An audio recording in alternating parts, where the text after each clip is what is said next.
I'm Dr. Hutchins, physical therapist with Movement Solutions. In this video, we're going to be talking about the Achilles tendon.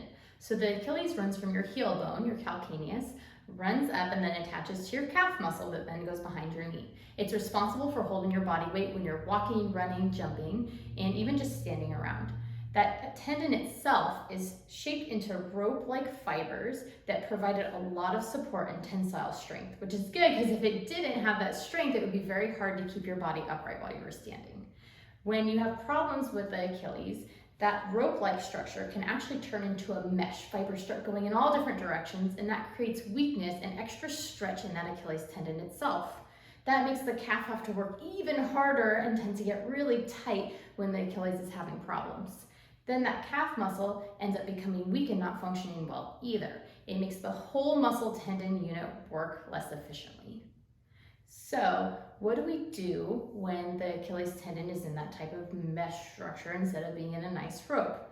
Research has found that eccentric exercise, that's an exercise that puts weight and load onto the tendon and the muscle while they're lengthening, actually helps to remodel and restructure that tendon back into its nice rope-like fibers.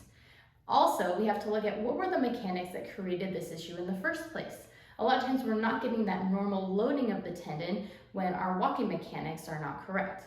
When we don't get those mechanics because of either joint tightness or muscle tightness, then that impacts how that tendon is being loaded on an everyday basis.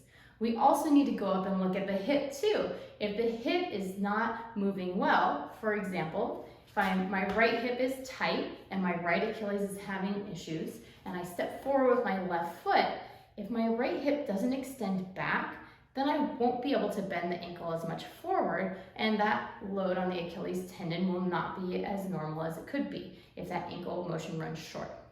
So those are things that we look at in physical therapy and we say, well, what is going on with this tendon that it's not functioning normally? Because we can do all the eccentrics and help remodel that tendon, but what is it about your everyday mechanics, walking, running, jumping, that's creating that problem in the first place?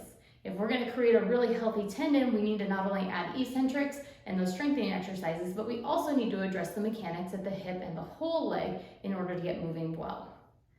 If you need help with this individually and you're wondering what's really causing your pain, reach out and schedule a physical therapy visit.